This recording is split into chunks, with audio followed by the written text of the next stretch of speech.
So, good afternoon. Welcome to the Meditation Museum. How many of you are here for the first time? Well, a special welcome to you.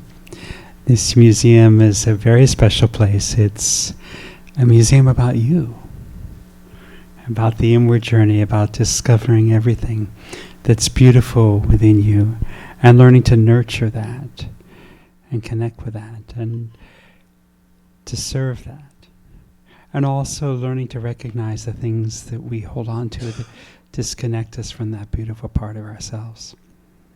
As mentioned in the video, this museum is run by the Brahma Kumaris, which is a worldwide organization. We have over 9,000 centers around the world in 130 different countries.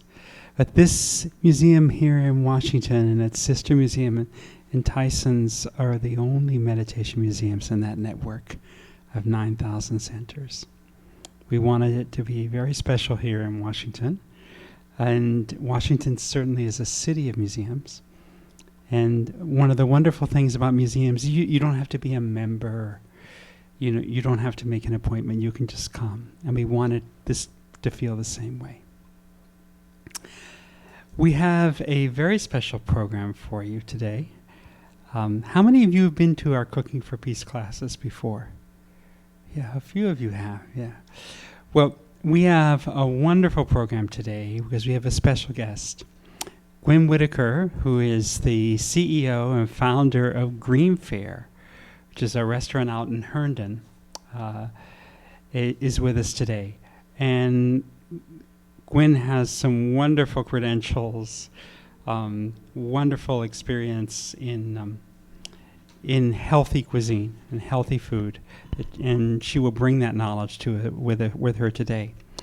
Gwyn is a few things that I learned about her is that she's a certified plant-based nutritionist, certified by Cornell University, and she's also a master gardener. And additionally, she's a Food for Life instructor as with the Physicians Committee for Responsible Medicine.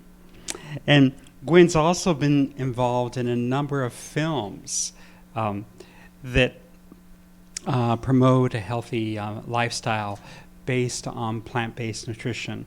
One is called Plant Pure Nation, another is called Diet Fiction, and another is The Game Changers. And I think she'll tell us a little bit about those films today. Most importantly, though, Gwyn has helped hundreds and hundreds and hundreds of people to a healthier lifestyle with her 21-day Kickstarter program that they have at GreenFare. And I know she's going to tell us about that today. So please welcome to the stage Gwyn Whittaker. Thank you, David. First, thank you very much to the Meditation Museum for having me here. We've been very fortunate to have David come out to GreenFare and do his meditation there. I think 3 times we've had. And I'm newer to meditation. I have been working in the nutrition space, I think probably close to 8 years now. I'm not sure what David shared about my background, but I have an electrical engineering degree, and then I was in the intelligence community for 35 years. I ran a company in that space. And my transition came maybe 10 years ago. I lost a partner to heart disease. I was engaged to this man. We had been together for 7 years.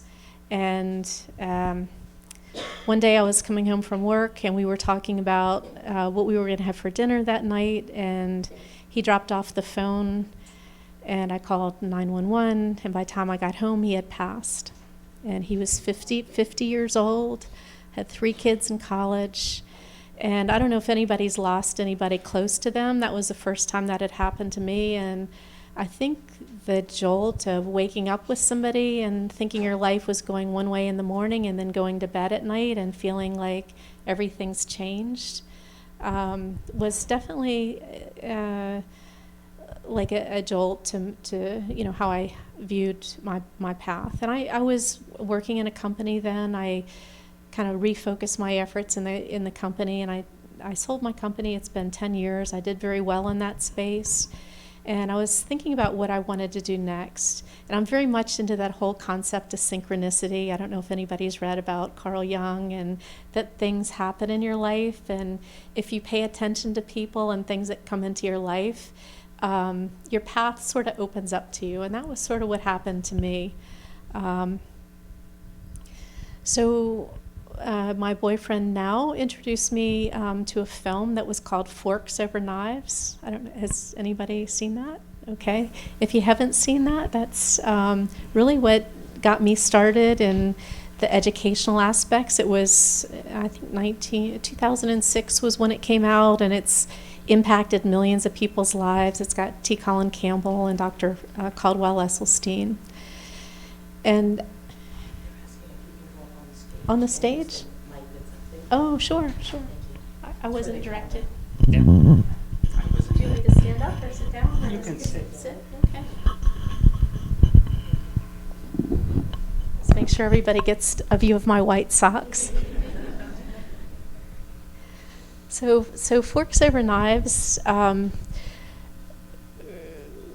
was really an eye-opening experience to me. So when Tony had passed, he was from South Carolina, and whenever we go to South Carolina, he'd talk about whether the barbecued was vinaigrette or tomato-based, and everything was barbecued and fried down there. And so I got used to that conversation, even though I had been mostly vegetarian at that point.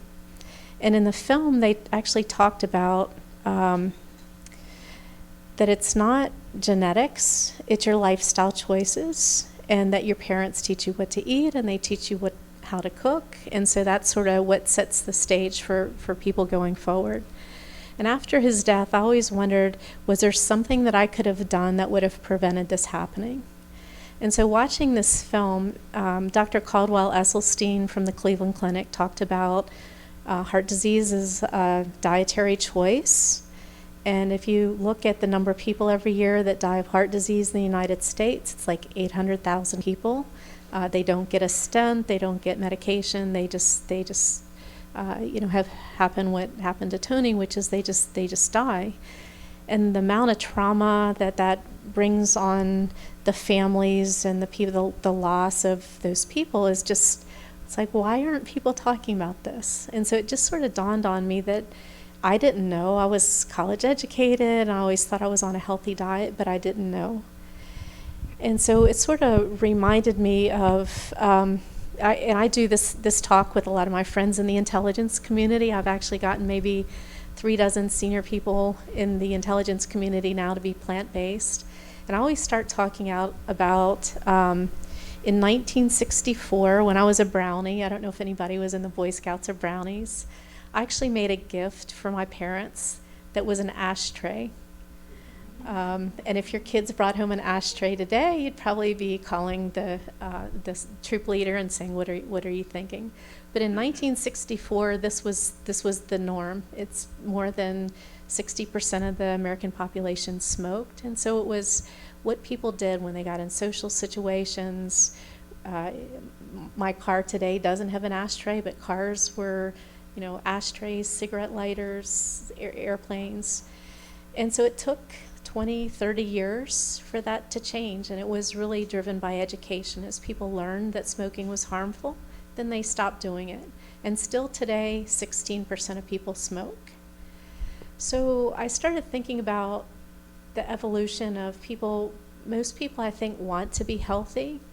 And so if you can provide the education and get people on a path where they're feeling better, looking better, sleeping better, getting off medication, getting to a weight where they're comfortable, all of these things, then they want to continue it. It's very similar to when you stop smoking. It's not what you eat, it's what you don't eat. It's when you take things out of your diet that cause harm, your body responds. So if you're eating things that your body doesn't like, then people tend to store weight, their blood pressure goes up, their cholesterol goes up, their skin erupts, their sleep is disrupted, the anxiety, depression, all of these things happen. And so what has continually impressed me since we've been doing this program at GreenFare called Kickstart So when people do plant-based nutrition for 10 plus days, we watch blood pressure normalizes, cholesterol drops usually by 20 to 30%. Most of the things that people get used to going to a doctor and the doctor prescribing a medication for are really unnecessary because they're not treating the root cause of the problem, which is what you're putting in your mouth. And instead of eating something and then taking a pill, we try to look at what the root cause is and help people to reverse those things. So doing things in a sustainable fashion, we're teaching why and then showing people how to do it. So the film had a huge impact on me, and probably because I grew up, my dad was at NASA Langley as a rocket scientist, so you know that saying, if you need a rocket scientist. I grew up in a very analytical household, so I'm an avid reader, so I started reading books and going to clinics around the country where they were treating people for wellness. So Dr. McDougall, Santa Rosa has a wellness clinic. And I would watch them change people's diets and things that I always thought were sort of irreversible. Rheumatoid arthritis, diabetes, Crohn's disease, and when they think Parkinson's, there's a whole host of diseases, a lot of autoimmune diseases. When people change their diet, these conditions basically stop or reverse. So the more I saw this, the more intrigued I was. And I ended up contacting Colin Campbell. I don't know if y'all know who Colin Campbell is. He's wrote a book called The China Study. He's like the Mick Jagger of cancer research. He's 82 years old now, and he still travels the world giving lectures on cancer research. And he discovered casein in dairy is one of the most potent carcinogens that's ever been discovered. So when you think about dairy, and you can look at what's happening in the grocery store these days as people get this information, you can see that dairy is basically declining in all the plant-based milks now, whether it's coconut milk or oat milk or soy milk, almond milk, are starting to skyrocket. So you see this trend happening right now as people get information and they recognize that when they make a change, they feel better, then they tend to continue it. So it's one of those things, I think, not only from a human health perspective, but the environmental aspects and the getting animals out of the supply chain. If you look today at kids from 12 to 22, there are more vegans and vegetarians in that age group than there are from 22 up. So what I started noticing over the past couple of maybe decades, when I would be out to lunch with usually a senior white man from the Intel space, and I'd say, well, I'm vegetarian. They'd say, oh, my daughter's vegetarian, or my granddaughter, or grandson's vegetarian. And so you can start to see this change happening. And kids today care about animals, and they care about the environment. When I grew up, our dogs were always outside the house, and today the dogs live in the house. They sleep in the bed, they eat the same food, get the same medical care. So I think our perception of animals is integrated, and there's a great book called Our Symphony with Animals that just talks about all of the benefits. You know, if kids grow up with animals, close to animals, they have lower sense of allergies, their immune systems are more robust, anxiety and depression are reduced, kids with autism are going to relate better with animals. So all of these benefits. So I ended up starting a relationship with Dr. Campbell, and I went up to Cornell, and my intent in contacting him was basically to ask how I could help. I said, I've got a lot of time and energy, I'm well connected in the DC area, how can I help? And his son was making a film called Plant Pure Nation down in North Carolina. And if you haven't seen that, I think it came out about 4 years ago. And they would take people down in this small town in rural North Carolina, and they would give them a plant-based food for 10 days. So they give them fresh food, and they do a blood test before and after. And what they found was that people had dramatic health benefits for that.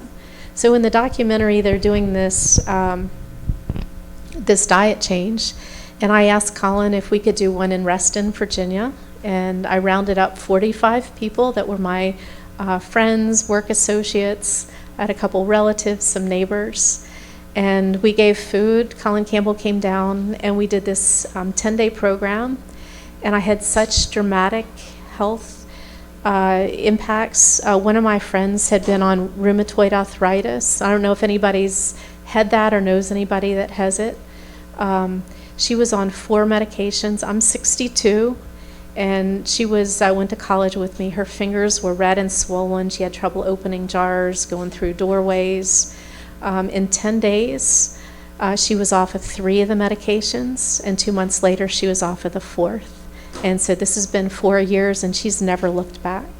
So you see these autoimmune diseases significantly are impacted by diet. For me, I noticed anxiety. I used to think that because I was in a high-stress job, I always had this feeling of anxiety. And taking animal products out of my diet, the last thing was, for me, was dairy, and anxiety completely went away. So after this 10-day project with people, I started getting letters, and people were actually bringing by bottles of wine to my house saying that this changed my life. This 10-day thing changed my life. My state senator, Jennifer Boysko, her husband went through, and she's a Southern lady. She came up and she gives me a hug, and she's like, "You changed my husband's life." And so it's pretty rare to have the opportunity to affect people in that way. And so I started thinking, how can I do this on scale?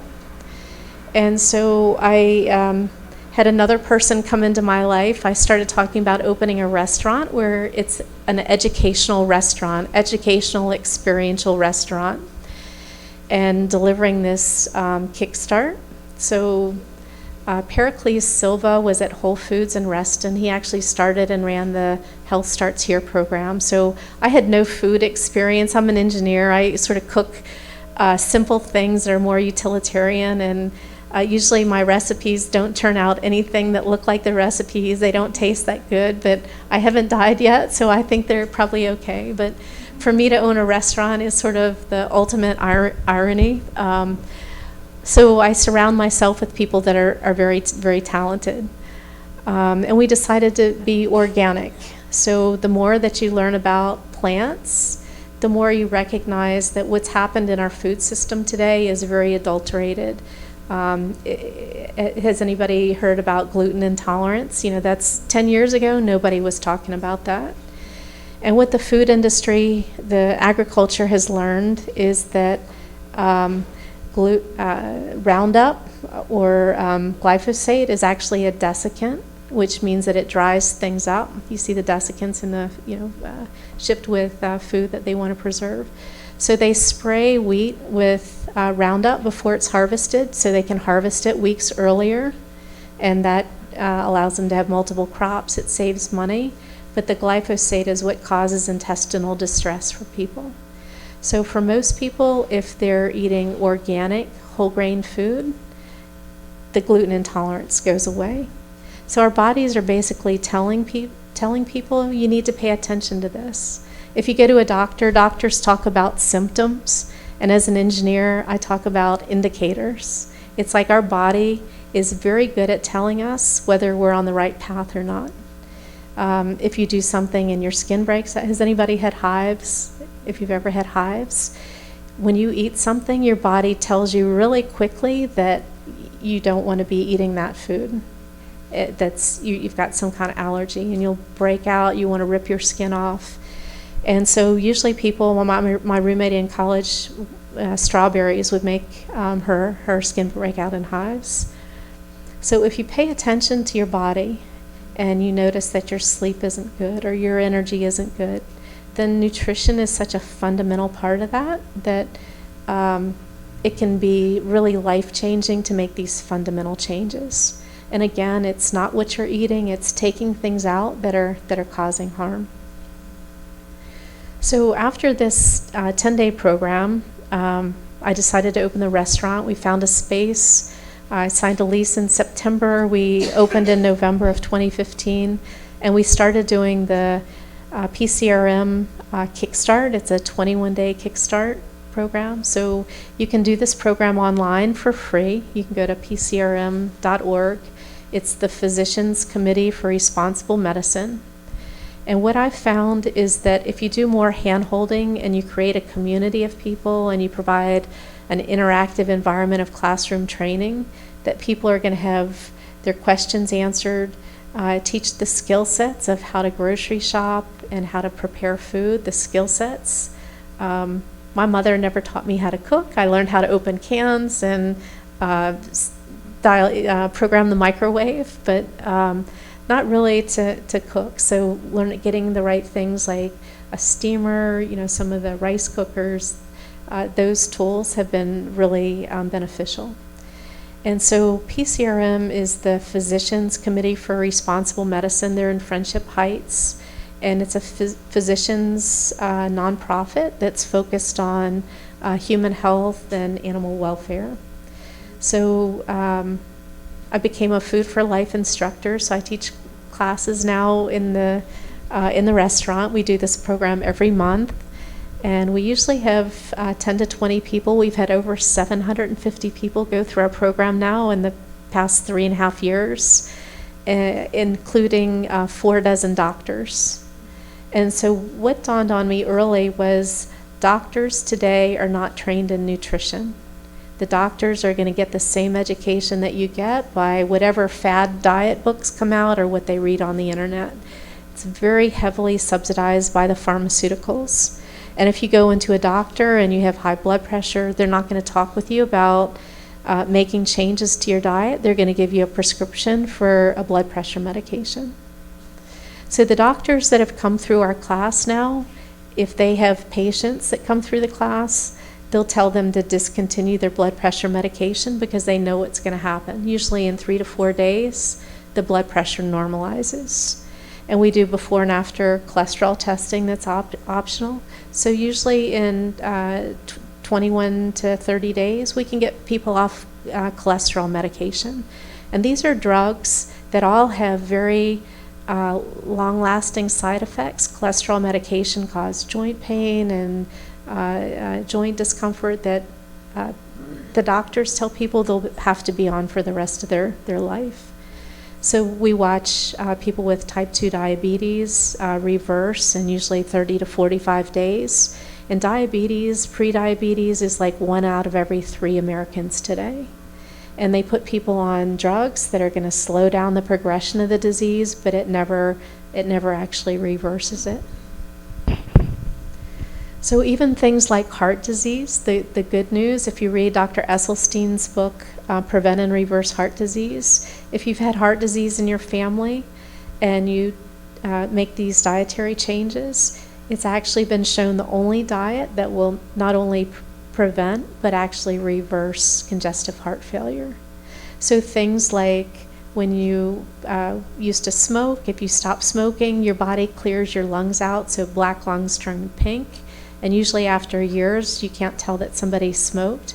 It's the same thing with heart disease, that people, your body actually starts cleaning out the plaque and removes the fatty lipids that accumulate in your blood, and these diseases reverse.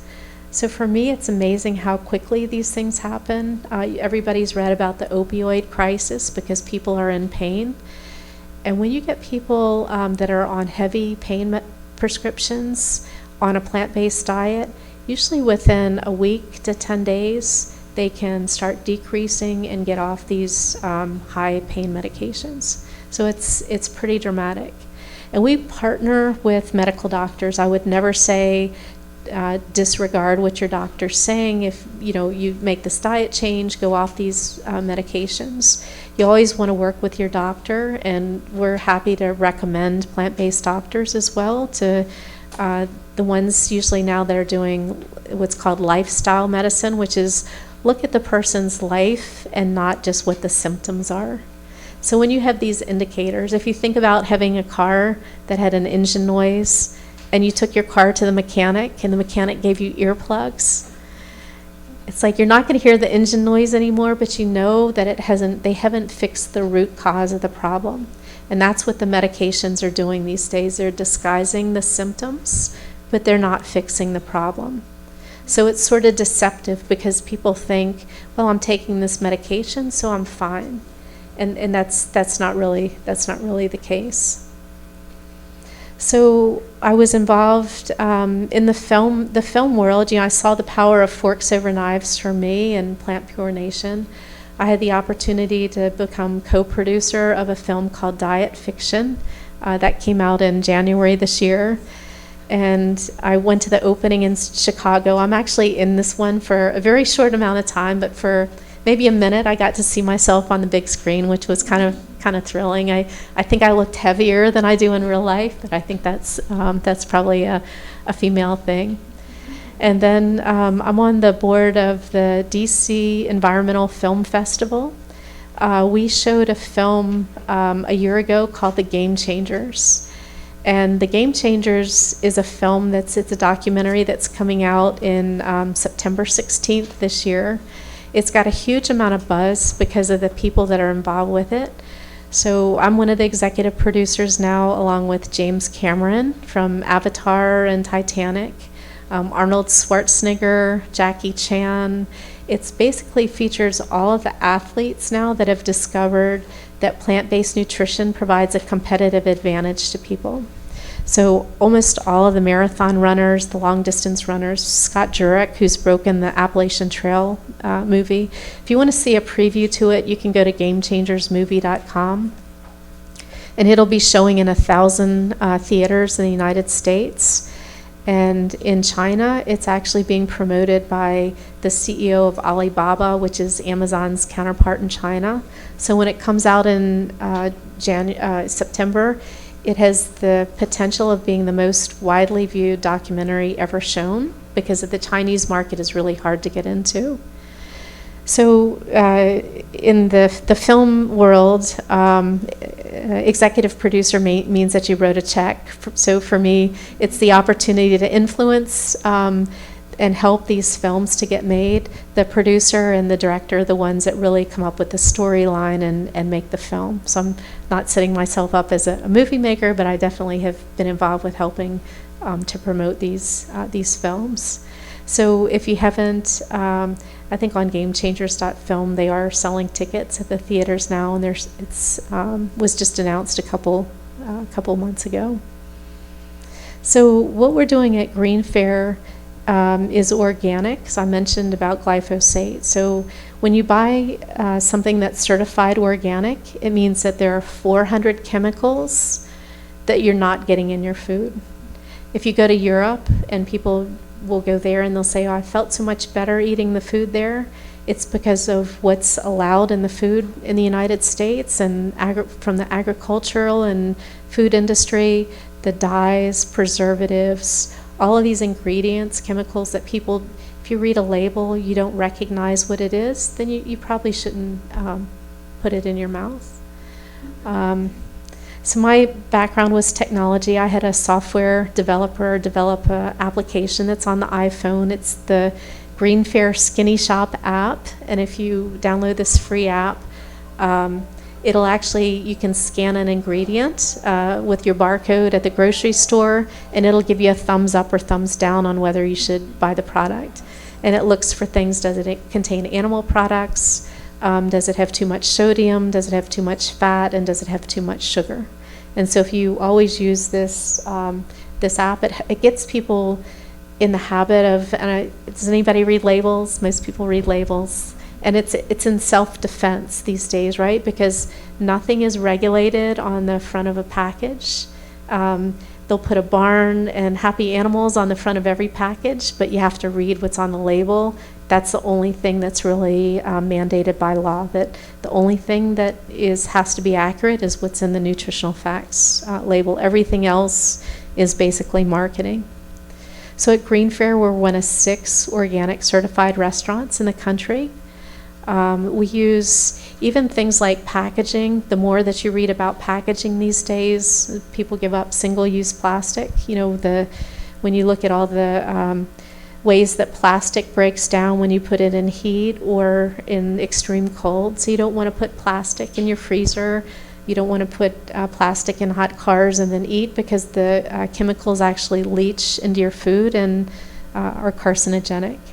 So the food at GreenFare comes packaged in these products that are actually made out of sugar cane, and they're not only they're not biodegradable, but they're compostable. So if anybody has compost bins, you throw these in the compost bins, and in 90 days they're gone. So it's pretty impactful. You can bake in them, you can microwave or freeze in them safely, because it's basically just made out of plants. So we're doing organic, plant-based food. And has anybody heard of SOS free? Does anybody know what that means? So there's 3 ingredients that the food industry uses to get people addicted and hooked on their foods. And the ingredients, probably know, sugar, oil, and salt. So SOS is salt, oil, and sugar. And usually it's in combinations. If you think of potato chips and cookies, you're usually going to have sugar and fat, or salt and fat. And not only are they harmful to human health, they help the food industry to preserve the shelf life. So it's more for the convenience of the food industry at the expense of consumer health. So at GreenFare, we do something called oil-free cooking. And if this was something that was newer to me on my journey, and I think everybody's on a journey, you know, if you start taking one thing out at a time, that was sort of how I got there. But if you take oil out of your diet, oil, everybody thinks of the Mediterranean diet as, you know, healthy oils, healthy fats. So oil is a processed food. If you go into the outback of Australia, or you go to Africa or Asia where they don't have grocery stores, you're not going to find olive oil. And you'll also find an absence of heart disease, diabetes, all of these things that oil actually creates. Pain and inflammation is another aspect of oil-based diet. So and sugar, the more people know that they're addicted to sugar, it's like when you're highly stressed and you drive to the grocery store, people aren't buying broccoli and cauliflower. So usually those are the addictive foods. And we spend a lot of time talking with people about how to break these addictions. And a lot of it is physical. Usually sugar addiction you can get through in 7 days. So if you can plan 7 days, then you lose that physical craving, but so much of it's psychological. We had one lady that went through our Kickstart program that said sugar was her big addiction, and she knew it. You know, people always know what their addictions are. And then maybe 15 minutes later, she was telling me she just potty trained her daughter using M&Ms. And so you're thinking M&Ms, right? So it's like you can see that it's not, these things aren't genetic. It's what our parents, every time you get a birthday cake on your birthday or the holidays, these are really tough things to change, because it's not only for health, it's the society, and it's reinforced by relationships. So in the classes that we do at GreenFare, we talk a lot about how to maintain relationships while you make these changes. And usually it's eat before you go. It's usually, don't go into a grocery store when you're hungry. Don't go out to dinner if you don't know what the environment's going to be. Kind of the cool thing for me, coming from an intelligence background, I usually like to find where people are in their journey and offer, information, and hopefully plant seeds to get people in the future. So my brother and his wife live in Manassas, and they've got 3 boys. And they've come to events at GreenFare, and whenever I go to their house for dinner, I'd always offer to bring a dish that I could eat. And maybe a year ago, I said, I was invited, and I said, I'll bring a dish. And my brother goes, well, you don't need to. And I said, well, there'll be something there that I can eat. And he said, yeah, there'll be, as a matter of fact, you can eat everything. And I said, oh, have y'all gone plant-based? And he goes, I guess we have. And so it's more, as people get more and more knowledge, and start taking out one thing, and whether you do it gradually and take one thing out, start with the worst things, the processed meats, mammals, animal protein. If you're going to take one thing out, and David and I had this discussion, take dairy out first. You're getting all the hormones, all the lipids. Cheese is 85% saturated fat. Take one thing out, and see how you feel. And then, as you continue to progress that, start adding more and more fruits, vegetables, whole grains, beans and legumes into your diet.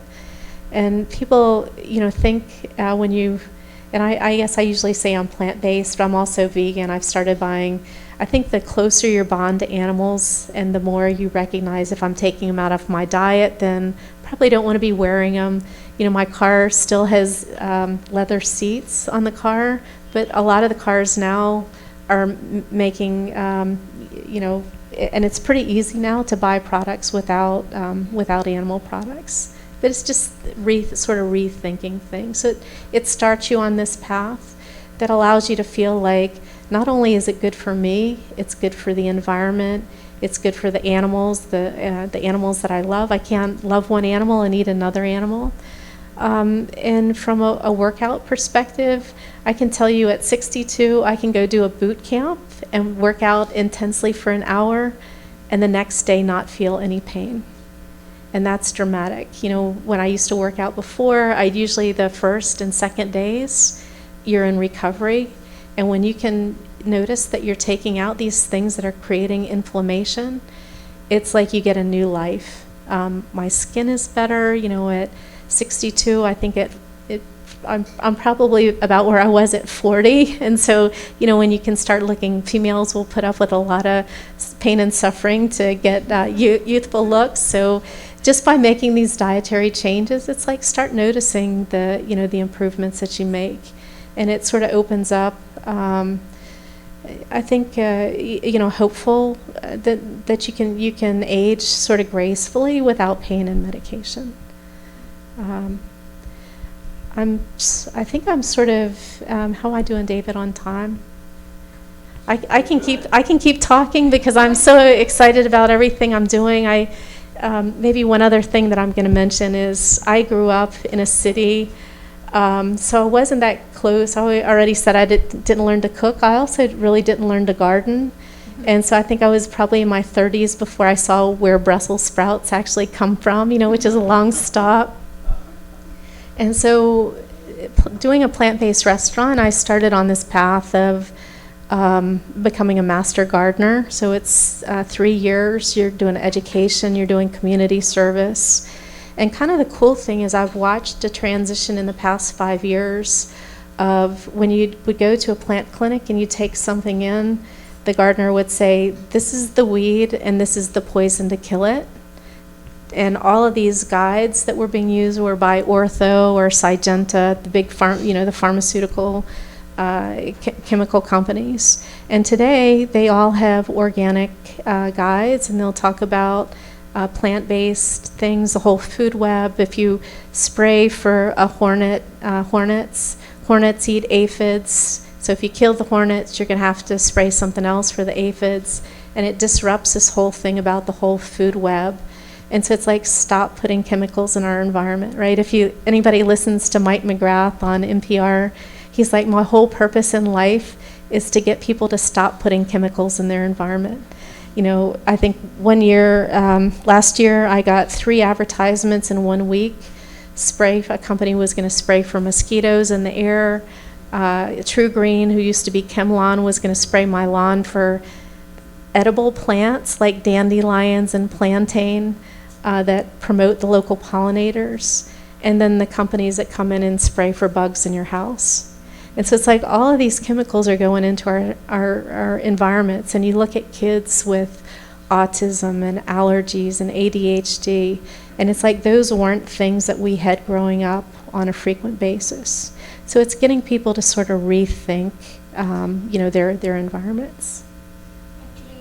Actually, you're right about the dangers of pesticides. Mm-hmm. I'm from India. In India, there's a lot of cancer Yes. recently, and that is said to be due to the use of pesticides. Yes. If you look at Roundup, Monsanto, who is owned by Bayer now, has had multi-$100 million lawsuits against cancer and the use of these chemicals. Roundup is actually, there's more Roundup that goes into lawns than there is in all of agriculture. It's the most widely used chemical in the world, and it's not only, it's in Virginia, they've been detecting it in breast milk. So it's absorbed through your skin, kids, animals. So it's sort of rethinking about your whole environment. Gwyn, thank you for all that you're doing to help us to pursue a healthier diet, and I know you've certainly inspired me with all that you've shared with me. But let's continue the conversation and welcome to the stage Sister Jenna, the director of the Meditation Museum and the host of the American Meditating Radio Show, and to tell us more about really how our diet is very important to us on a spiritual level as well. Thanks, David. And thank you, Gwen. I'm learning so much about plant-based diets, where I thought that I had the beautiful self-respect of being a vegetarian. You've taken it to a whole different level, that there's so much more. And I don't know why, but I cringe when someone tells me to give up cheese. I just and then I think to myself that is that how a lot of individuals feel when we do offer another way, another path towards the way we eat, the consciousness behind the food that we eat, and just the choices that we have, right? How many in here are actually on the path of becoming a vegetarian? I'm a vegetarian from birth. Okay, very good. Very good. So you don't get marks. For folks like me who might have been raised with curry goat and oxtail and fricassee fish and curry chicken, when we became a vegetarian, we meant it. We knew we were going to save an animal. So what I'd like to do is to kind of have this time with Gwen to just go into a little bit of an interview to find out more, because I think, aren't you curious to know more about this? Because when you hear plant-based diets, I think immediately what comes to mind is it really enough? I mean, does it really take care of me at a holistic level? Yeah, so from an engineer perspective, I like data. If you haven't read Dr. Greger's How Not to Die book, it's a tome about this thick. Maybe a quarter of the book is peer-reviewed science. And it's very similar to the cigarette smoking. It took 6,000 research papers before it was definitive that cigarettes cause lung cancer. And so the same thing is happening around plant-based nutrition today. All of these research papers have been published. And in his book, he says basically all these chronic illnesses, that if you read these papers, that these are things to take out of your diet to improve. Dean Ornish says it's not one diet for one disease, it's one diet for all these diseases. And so there's not even a word in today's medical vernacular for protein deficiency, because Americans get way too much protein, and that's actually what causes the problem. So when you get too much protein, it stores as fat or it promotes cancer. And so those are the things that, especially when you get more information on these topics, that you start to watch things like breast, prostate, and colon cancer. You watch dramatic reversals start to happen when people make these dietary changes. And what do you say to folks like us who might be sort of naive or innocent to using the power of discernment to determine what really is true and what isn't? And the reason why I'm asking this question particularly is as we try to amplify the conversation around plant-based diets, there are individuals in the meat industry, in various industries that might try to silence that voice, and sometimes they do. through promoting different stories to tell us that maybe this isn't good. So what have you seen is a means for us to be able to move away from that sort of a rhetoric that tries to say this is bad? And I'll tell you why.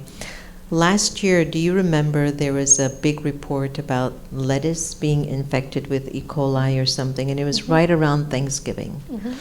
And in reality, there was actually the find of a few turkeys that were actually infected. But they didn't want to promote that there is a possibility because it would have lost a lot of funding. What are your thoughts about that when industries that are in a lot of power try to warp the narrative about plant-based diet? Because it is out there. Yeah, it's actually harder to change people today with plant-based nutrition than it was with tobacco, because tobacco was just a single industry. Today, it's the food industry, it's the agricultural industry, the pharmaceuticals. Even things like the supplement industry is a $60 billion industry, and when that's another thing that everybody and I used to take a multivitamin every day. Yeah, it's like those if are you not good. eat a bad diet, then you take a pill, right? And it's that whole concept that if you're eating a good diet, then you're taking something that was created in a lab that your body's not going to recognize. And what you learn, Colin Campbell wrote a book called Whole that. What was the name of the book? Whole, like Whole. WHOLE. Like if you Okay. eat a whole plant, it's going to have all of the macronutrients and micronutrients that you need for healthy life. And what's created in a lab, usually they're extracting specific things. So there was beta-carotene, everybody probably knows that comes from carrots. And they actually extracted beta-carotene and started a cancer trial where one randomized control trial, one group got beta-carotene and the other group was a placebo. And cancer increased in the group that was taking the beta-carotene so fast that they discontinued the trial. Wow. And what they found was that today there's like 6 different levels of beta-carotene, and it's all these ingredients are acting together in the carrot that promote or fight cancer. But when you're taking out just one thing, then your body doesn't recognize it and it causes other things to start happening. Oh, interesting. Wasn't that fascinating? Someone wrote a question that I'm new to the type of diet that you're sharing. And the question is, why no dairy? Cows eat grass. What's wrong with dairy? So it's great to eat dairy as long as your mother says moo. We're the only animal that eats or drinks milk from another mammalian mother. And if you think about the purpose of dairy, it's to grow a 40-pound calf into a 400-pound cow as quickly as possible. And you're getting all of the hormones, so all the growth hormones that the mother cow is secreting for the baby cow to grow. When you're continuing to drink this as a human adult, you're getting all of these hormones that promote breast and prostate cancer. If you look at the research, places that have an absence of dairy have the lowest incidences of breast and prostate cancer. So in Asia, it's 50% of the population is lactose intolerant. So humans weren't designed genetically to drink cow's milk. So it's a good thing that I was born lactose intolerant. I don't know how I squeeze the cheese in though. It's just really. If you haven't, it's so deep. I just squeeze that cheese in there though. If you haven't tried the Kite Hill makes a cheese. There's one that's an almond cheese, almond yogurt. Kite Hill has those are great brands. If you want to try and substitute, that's usually what it's like. If you are drinking cow's milk today, try the oat milk. It's very close. It froths. It tastes the same, but it doesn't have the hormones. It doesn't have the fat. It doesn't have all the pollutants that fat is going to store from the environment. So. It's interesting because as a little girl, I was the only one who couldn't eat ice cream. So when all my friends were like, ice cream, I was like, what's the big deal? Everyone would eat it and I wouldn't. And I realized that if you're not accustomed to something, there isn't a desire for it. Okay. And one of my questions has been that if we were born herbivores, Right. if we were born naturally wired for healthy food, fresh foods, fresh liquids, then there's got to be something in us that wants to go back to that.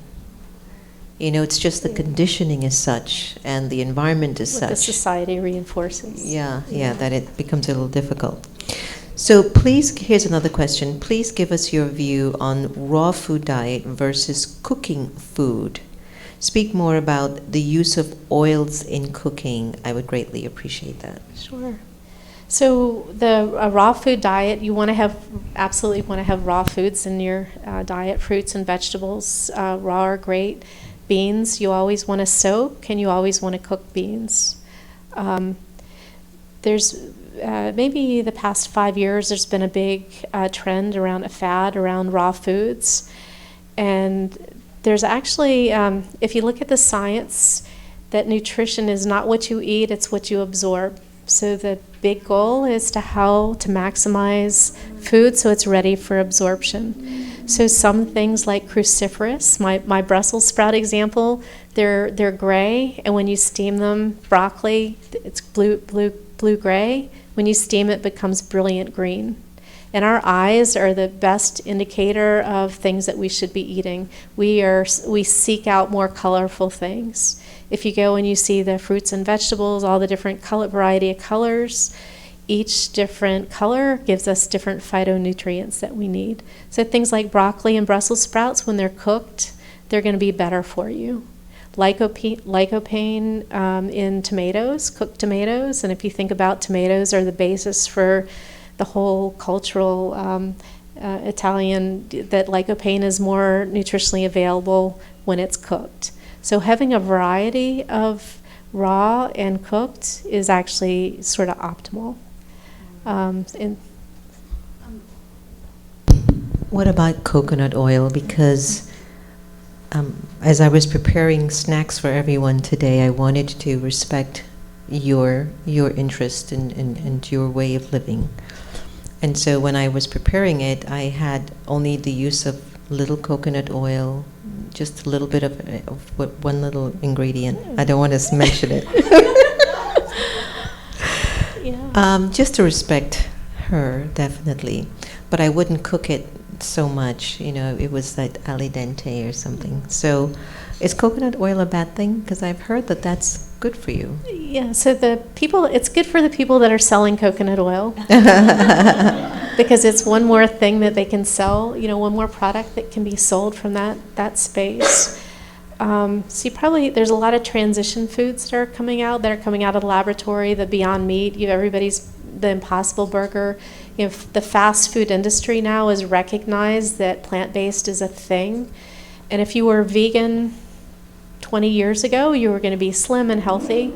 Today, the vegans have the same health problems that the rest of the American population does. Maybe the good or bad news is potato chips and Oreos are vegan. So you can have... that's good. So, you know, the good thing about vegan is it takes animals out of our choices affect this animal but not another animal. So there are a lot of what people call transition foods. I think you just have to look at it as a transition food and not get stuck there. Sometimes in moderation too, right? Doing everything like...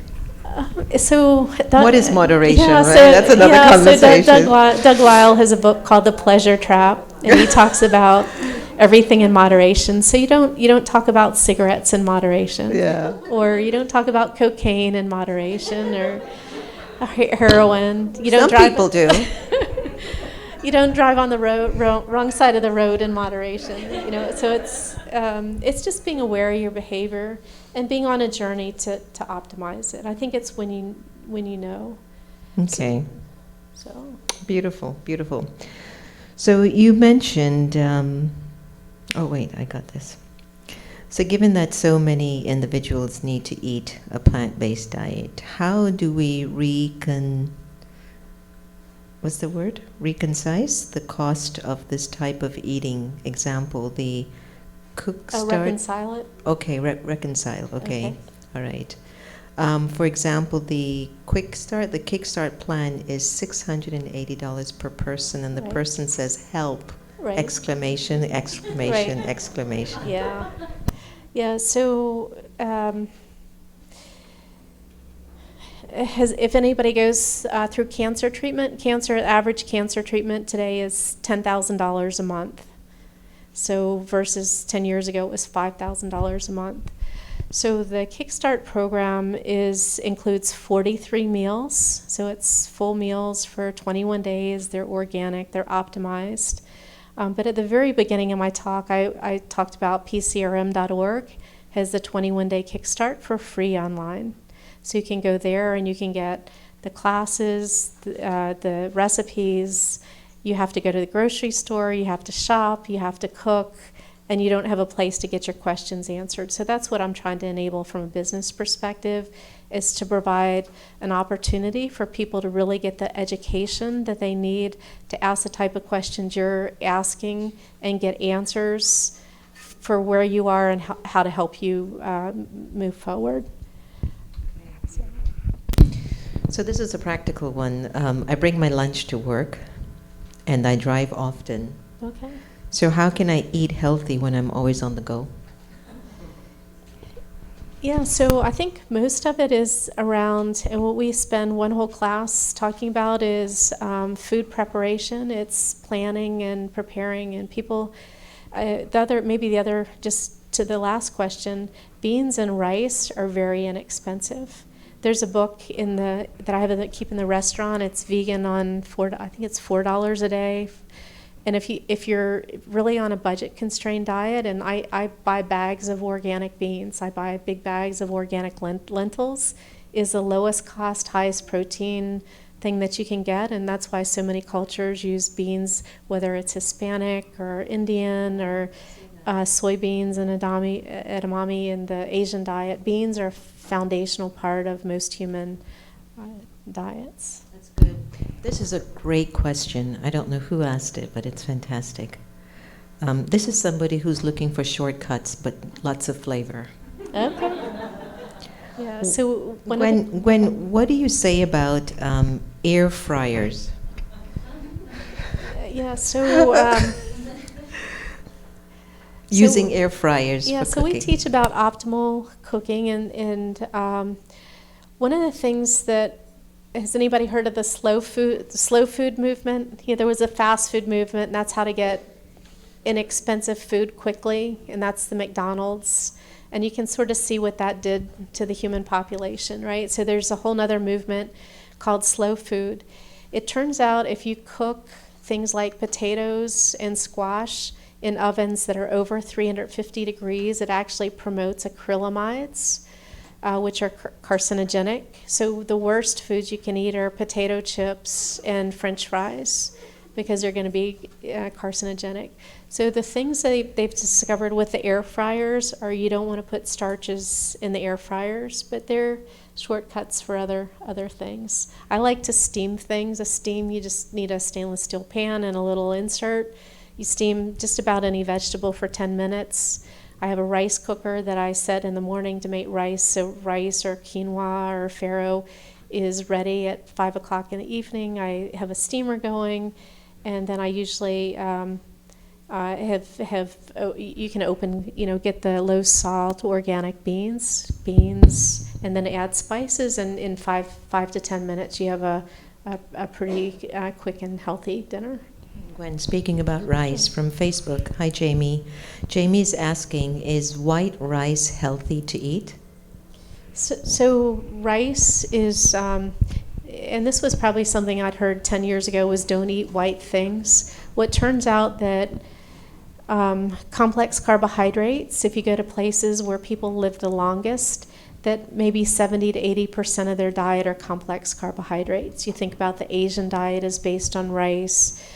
Hispanic is rice, yeah. Indian rice, potatoes have been this foundational for those diets, and those people are healthy until the Western diet comes in that's high fat, high protein. So white rice is good. Brown rice is going to be better because it's not going to be as highly processed. And one thing I'll mention about rice is if you read the research, a lot of people are concerned about arsenic in rice now. So if you buy rice that's from the United States, that's in the Mississippi Delta, it's probably one of the most polluted areas around. So when we get rice, we either get it from Pakistan or from Northern California, because you have an absence of all the chicken farms. So it turns out that they use arsenic to keep the bacteria down on the chicken farms, gets in the water supply, and then it gets into the rice. So sort of back to the E. coli, if you're in places, if everyone went plant-based, a lot of these pathogens would not be occurring if you don't have the polluted areas from the animal production. Sure. It's interesting, your conversation has me thinking about the light of our future. And let me explain. It's like you can feel that there is a light pulling us into the future. And I look at the light as a particular virtuosity of our personality, a quality, a strength. And imagine the soul being rich in spirit, just as a person, without a lot of lack in terms of my personality. I'm not struggling with a lot of unfulfilled issues in my personality.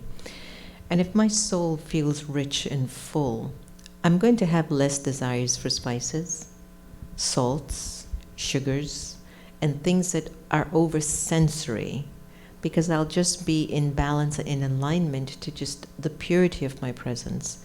So I feel like what you're offering us is a light that's pulling us towards a future way that we will evolve into at some point. Because the salt wasn't always around, sugar wasn't always around.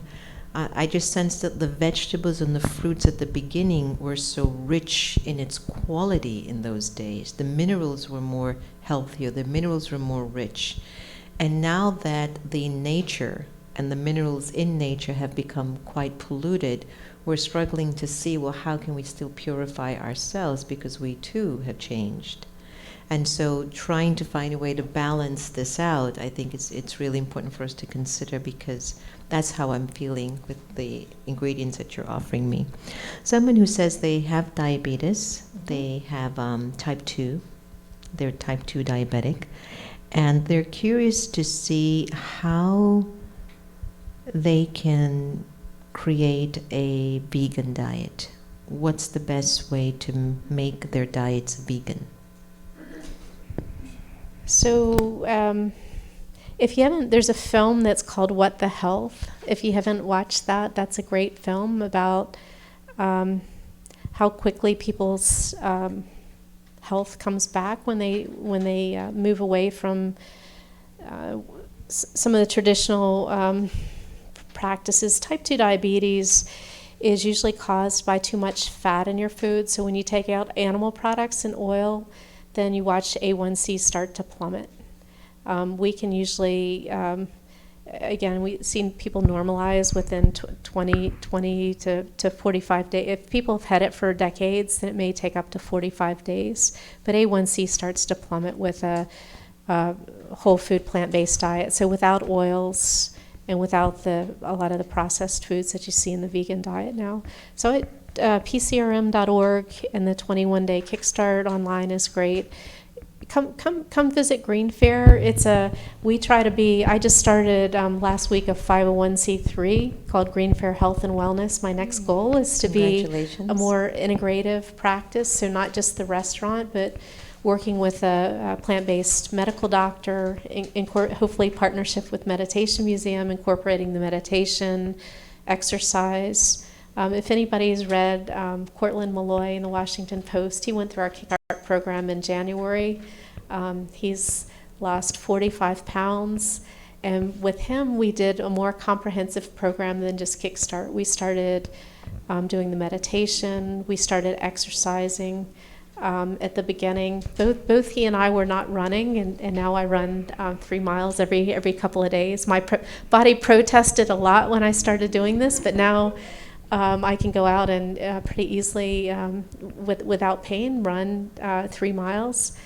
And also the social aspects. It's find a buddy to go through this with. Don't try to do it on your own. It's when we do the Kickstart classes, as much of it is about community and feeling like other people are on the same path as you. And we find a lot of women, especially, will make a good friend, and they'll have somebody to be accountable to and support.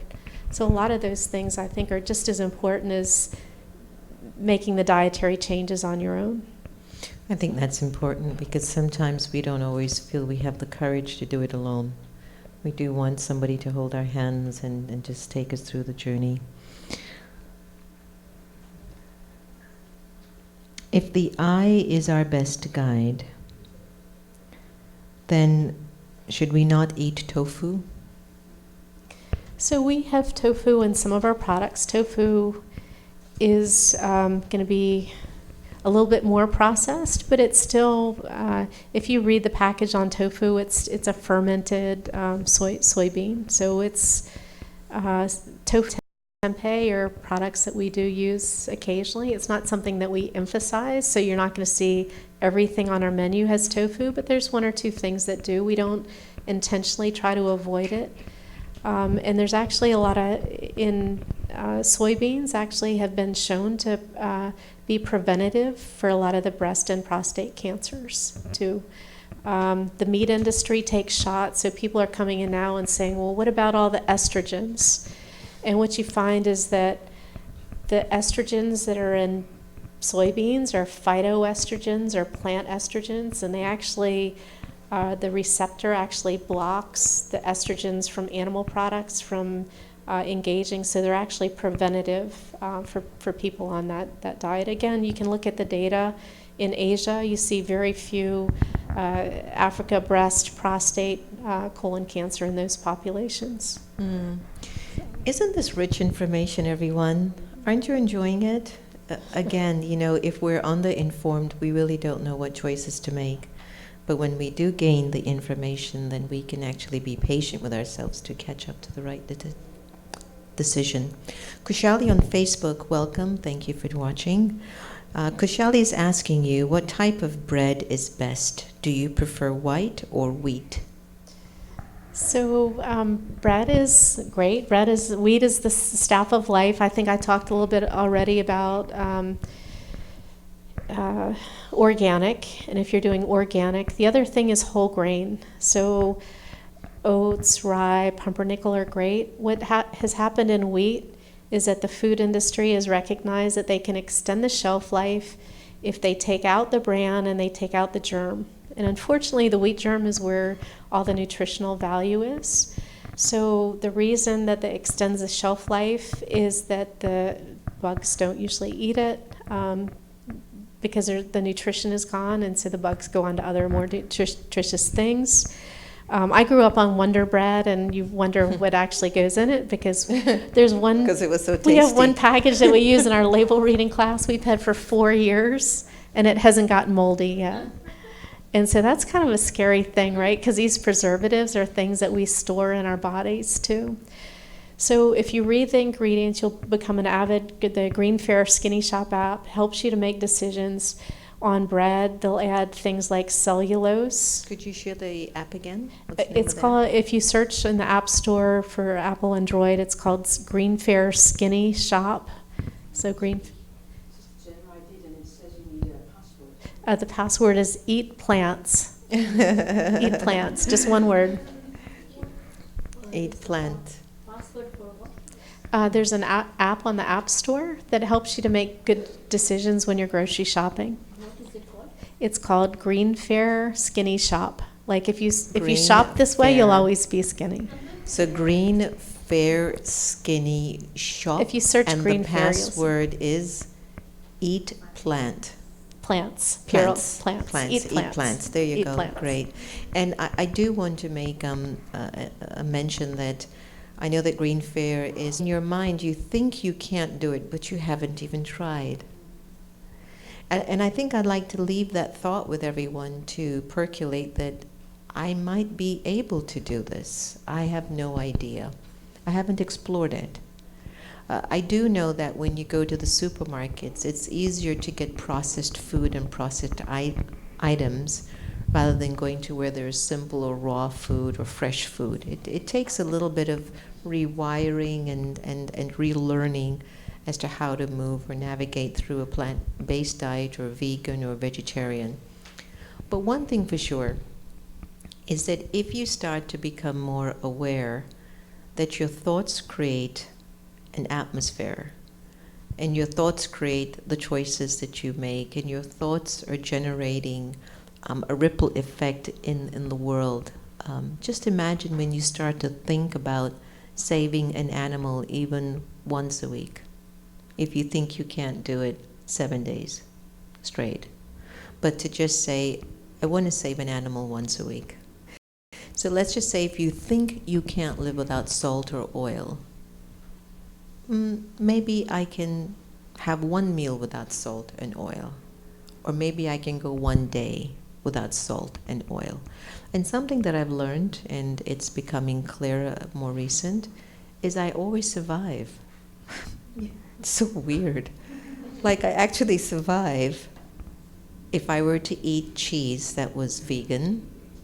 And unfortunately, I had an awful experience of vegan cheese that just stuck to my teeth and would not get off. And I was just like, Antonia, how do you eat this thing? That, it's just this, I survive. And if I can survive knowing that I saved the environment, or I was helping to sustain the environment, or I'm surviving knowing that I'm helping to sustain peace in my home, I think that's a good thing, don't you? I think so. And one of the things that we haven't explored today in the Cooking for Peace is the consciousness while you're cooking. That, what mindset do you have when you're in the kitchen? Even if you're preparing your plant-based meal for the day or your vegetarian meal for the day. Are you upset? Are you angry? Are you worrying about your spouse that you're wondering if they're having an affair or not? Are you worrying about your supervisor who you think have it out for you? Because as much as you might be preparing healthy food, if you're bringing those thoughts into the kitchen, it's counterproductive. Because those vibrations also go into the food. And so as much as you're trying to take care of yourself with all this good eating and healthy eating, you've forgotten one of the most important ways of feeding your being is with their thoughts. And so one of the things I'd like to also add with our takeaway is to pay attention to the state in which your mind is in when you're in the kitchen. When you're washing those vegetables. When you're putting it in the pot. Where are you? In our teachings of the Brahma Kumaris, most of the... Train yourself to think about It's a variety of ways.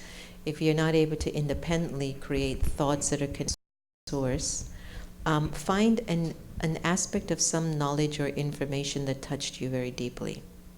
Let's say you heard an aha moment or something really moved you emotionally or mentally, and you churn it, you some road of an attachment or an expectation or an ego. That vibration, when it goes into the food, tends to create more hunger because you cooked in a state where you weren't full. So even when folks eat, sometimes they won't feel full because you were hungry in spirit while you were cooking.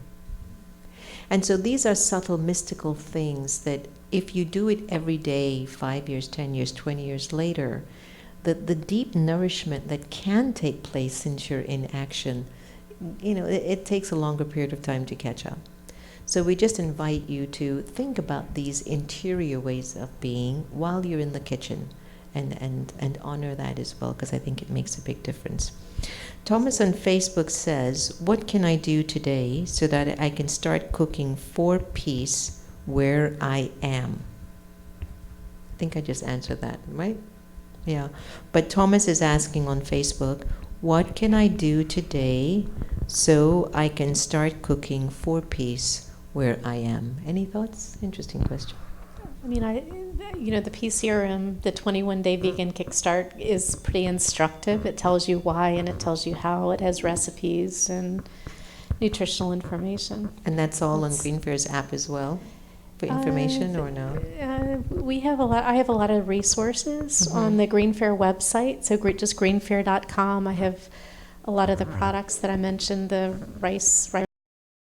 We're doing a class on Instapot. If you haven't gotten an Instapot, people love those. I have one in my kitchen that's not been used because I'm afraid of it. It's like anything with pressure. I just imagine having to repaint the ceiling. But spices are great. I'm going to sing out to spices. Every culture uses herbs and spices. They're highly valued. They're going to make a lot of cases, they're actually going to increase the nutritional value of the foods that you're using.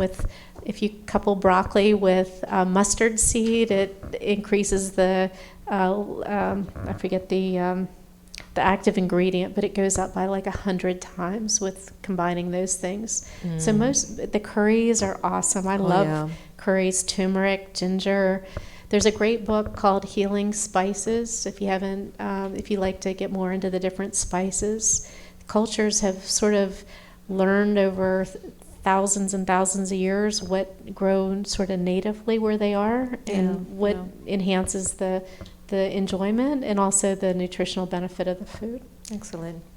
Ladies and gentlemen, please give Gwen a big hand of applause. Thank you so much. It was quite informative, and it definitely helped us to perhaps move the bar forward.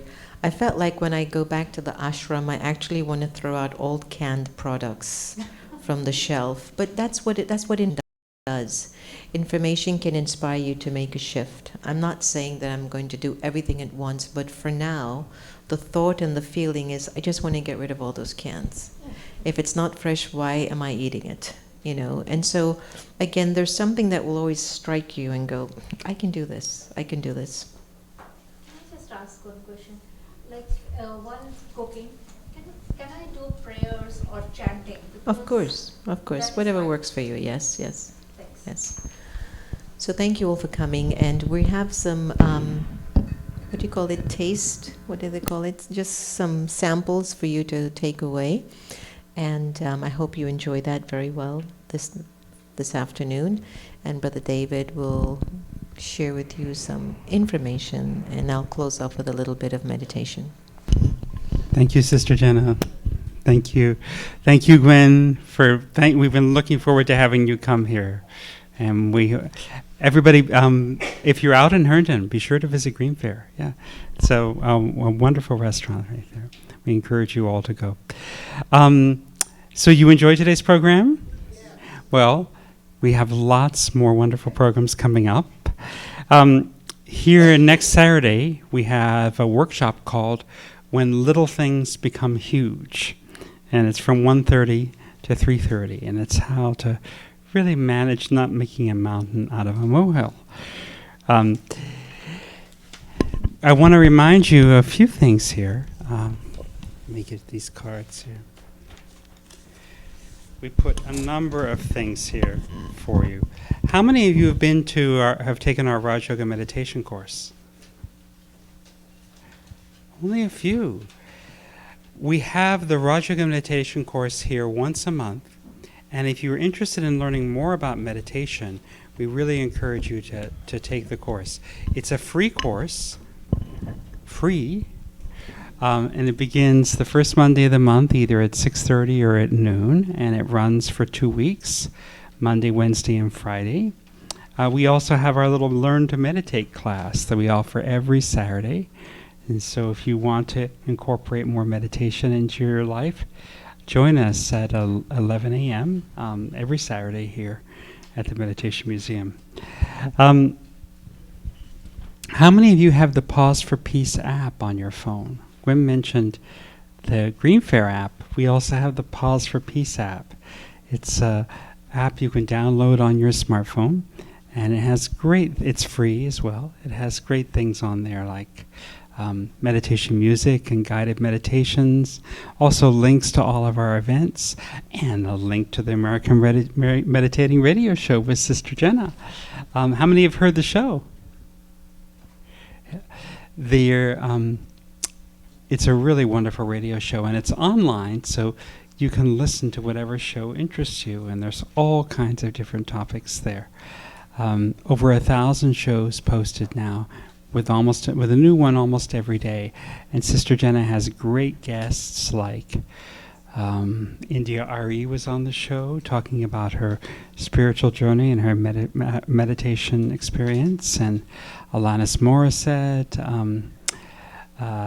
Russell Simmons has been on the show. So check it out. We have a special on 2 CDs at our little bookshop in the back of the room. 2 of Sister Jenna's newest CDs, and we have a special. You can get the pair for $10.99.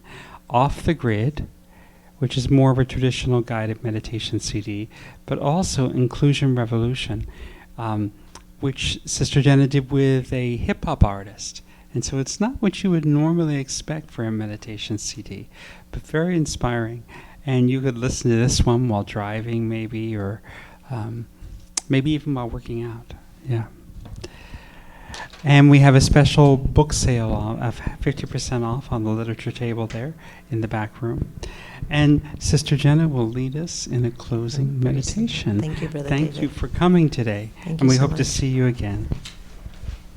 And if you get a chance, I've been told that it's really valuable for individuals who've come to some of our workshops, if you can take a minute to share your review of your experience here.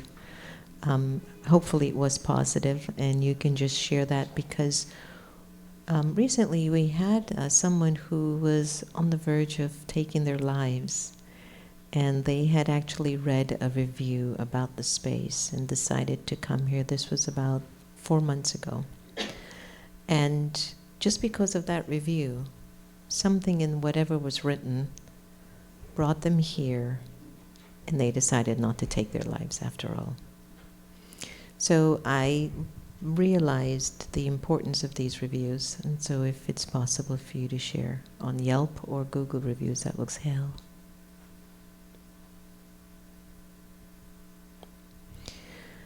And for a little while, in your breathing in and out, can you reach a place of just being sincerely present, not wanting anything from the outside, not even needing to change anything on the inside, just sincerely present?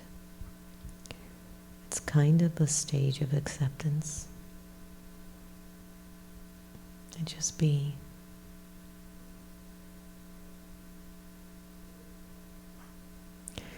And the idea that comes to mind is, if I was capable or able to let go of the attachment to certain labels of identification, seems to weigh me down. What if I were to let go of just my habit of eating, my habit, not eating, the habit? What if I actually let that go? How would that affect me?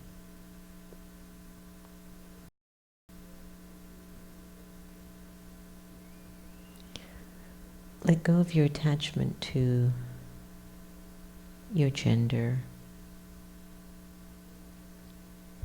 culture,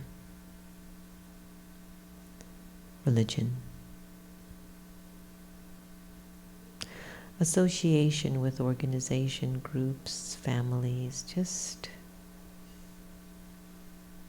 it's not important.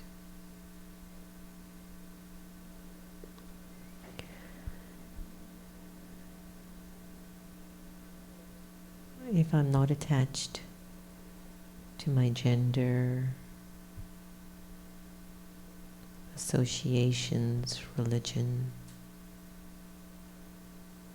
tastes, how would that make me feel?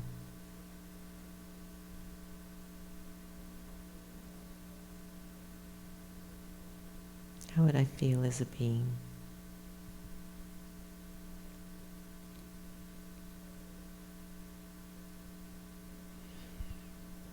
Are you settled yet?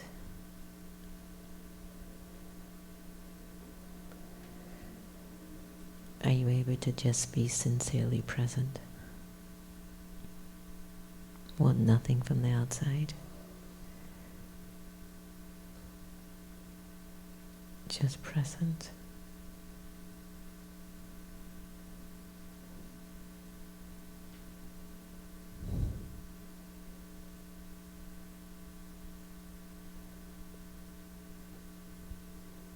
Just let go. Keep letting go.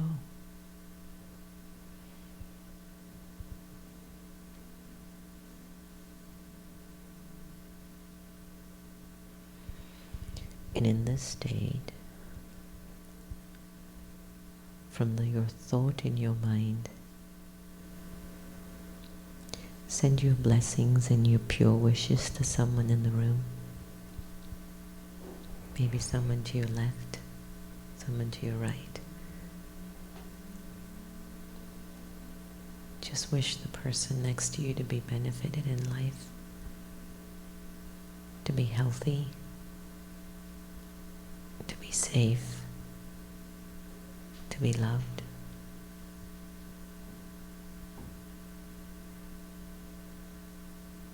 Just wish them well.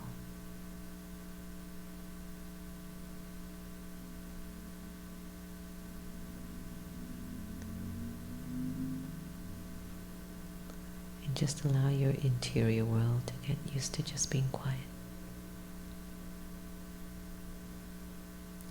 for a little bit longer.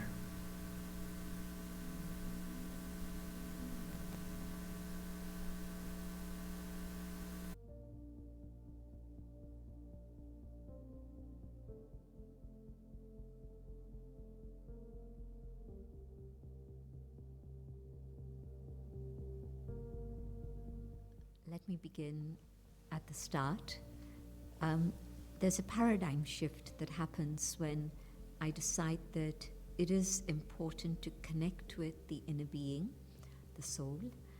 And so that understanding really makes 180 degrees difference in everything that I see and do. And so spirituality changes my perception. But then further, I also begin to see what are the things that I need to do within myself to bring about changes, because there's a passion that emerges that I want to let go of the things that are incongruent with that purity that I've now understood. And so I've had a taste of that. I've had a glimpse of it, the peace, the truth, the love, the purity in my meditation. And I want to actually be able to keep it with me all the time. And so then the next step is that I have to check and see, is my thinking connected with what it is I say and do, or is there a big difference? Is there a gap? And is there a way that I can align everything together? The way I think, the way I feel, the way I speak, and the way I do. And so spirituality has to be applied in life.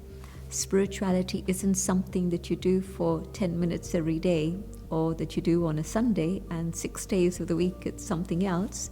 But spirituality actually means a change of consciousness. I can't change the world. This is why, when we say that I have to be the way I would like to see the world to be.